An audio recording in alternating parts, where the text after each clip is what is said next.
Shalom, salam sejahtera untuk kita semuanya. Selamat pagi, selamat sahabat. Agama yang bersinar. Renungan pagi kita hari ini, Sabtu 15 April 2023 dengan judul Tuhan itu lembut dan sabar. Ayat inti terdapat di dalam Mazmur 31 ayat 8. Aku akan bersorak-sorak dan bersukacita karena kasih setiamu. Sebab engkau telah menilik sengsaraku, telah memperhatikan kesesakan jiwaku. Saudara-saudara yang dikasihi Tuhan, pagi ini kembali saya memberikan 3 poin penting untuk kita renungkan.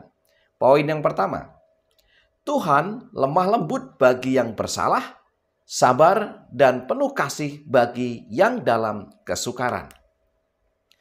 Oh, betapa indahnya pengaruh yang manis dari Roh Allah apabila itu datang kepada jiwa yang susah dan kecewa, menguatkan yang kecewa, menguatkan yang lemah, dan memberikan semangat dan pertolongan kepada hamba Allah yang sedang diuji. Oh, betapa satu Allah yang kita miliki, yang memperlakukan orang yang bersalah dengan lemah lembut, dan yang menunjukkan kesabaran dan kasih-Nya di dalam masa kesukaran, dan bila mana kita diliputi oleh kesedihan yang dalam. Alfa dan Omega, jilid 2, halaman 309. Saudara-saudara yang dikasihi Tuhan, inilah Allah kita. Allah yang mengerti akan setiap keadaan kita, kesesakan kita, kesukaran kita. Allah yang dengan sabar menunjukkan kasih-Nya kepada kita.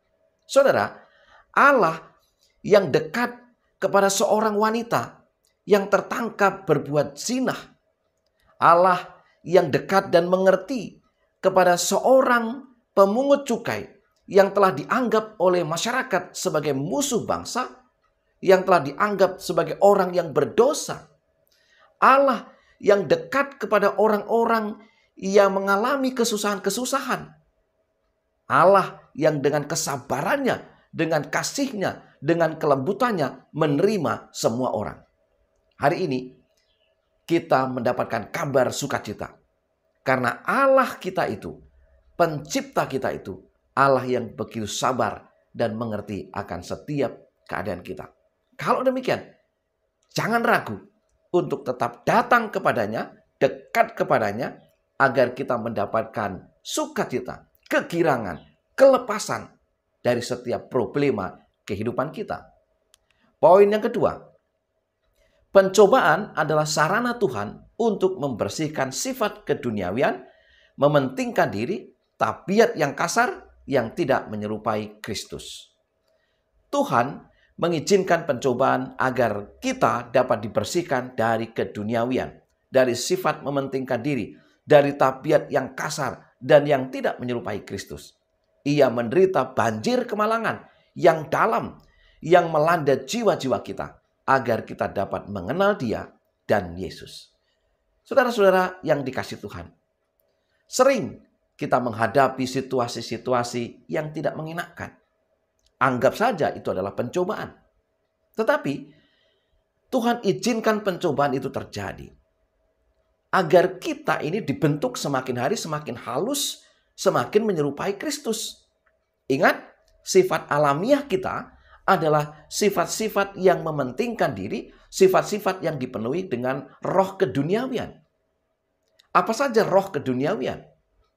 Roh keduniawian antara lain adalah suka marah, suka membalas dendam, iri hati, benci, memfitnah, membunuh, dan seterusnya.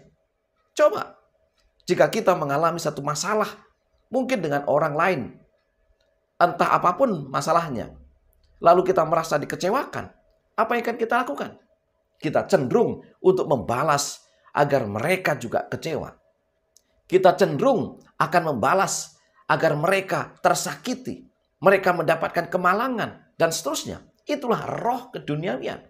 Tetapi pencobaan diizinkan Tuhan agar kita semakin dekat kepada Tuhan, agar sifat-sifat keduniawian kita ini dikikis habis, dihaluskan, dipoles.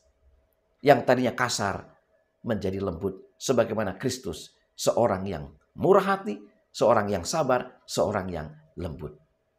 Poin yang ketiga, Kristus menolong kita keluar dari pencobaan. Hidup lebih murni, lebih suci, dan lebih bahagia. Seri Membina jilid 5 halaman 131 dikatakan, Kristus yang telah diutusnya, agar kita mempunyai keinginan hati yang mendalam untuk disucikan dari kenajisan dan dapat keluar dari pencobaan itu lebih murni, lebih suci, lebih bahagia. Inilah kerinduan terbesar daripada Yesus. Yesus rela menderita, rela mati di kayu salib. Ia berkorban untuk kebahagiaan kita. Agar kita, ketika kita menghadapi situasi yang buruk, Tuhan akan menanggung segala penderitaan kita, sehingga kita mengalami satu kehidupan yang bahagia. Kita dimurnikan, kita disucikan. Dan itulah rencana Allah yang maha dahsyat. Saudara, tidakkah pribadi yang begitu dahsyat jika memiliki tabiat yang demikian? Tabiat yang selalu ingin orang lain bahagia, tabiat yang menservis, yang melayani agar orang lain bahagia. Dan itulah yang dilakukan Kristus di kayu salib. 3 poin utama kita hari ini adalah, yang pertama, Tuhan lemah lembut bagi yang bersalah, sabar dan penuh kasih bagi yang dalam kesukaran. Yang kedua, pencobaan adalah sarana Tuhan untuk membersihkan sifat keduniawian, mementingkan diri, tabiat yang kasar yang tidak menyerupai Kristus. Dan yang ketiga, Kristus menolong kita keluar dari pencobaan, hidup lebih murni, lebih suci, dan lebih bahagia. Itu sebabnya Tuhan mengajak kita. Tuhan memberikan waktu kepada kita. Marilah kepadaku semua yang letih lesu dan berbeban berat, aku akan memberikan kelegaan kepadamu. Biarlah pagi ini kita menyatakan sikap hati kita untuk tetap dekat kepada Tuhan. Karena Tuhan sabar, Tuhan lemah lembut, dan Ia mau kita hidup bahagia, mempunyai tabiat yang indah di dalam Kristus. Mari kita tunduk kepala dan berdoa.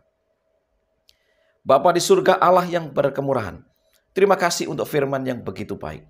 Harapan yang indah dari kelembutan, dari kasih, dari kemurahan-Mu untuk kami orang berdosa. Berkati kami sepanjang hari ini dalam segala aktivitas kami, terlebih di dalam jam-jam ibadah kami. Terima kasih ya Tuhan. Dalam nama Yesus kami berdoa. Amin. Saudara-saudara yang dikasihi Tuhan, selamat beribadah, selamat sabat, agama yang bersinar. Tuhan memberkati kita.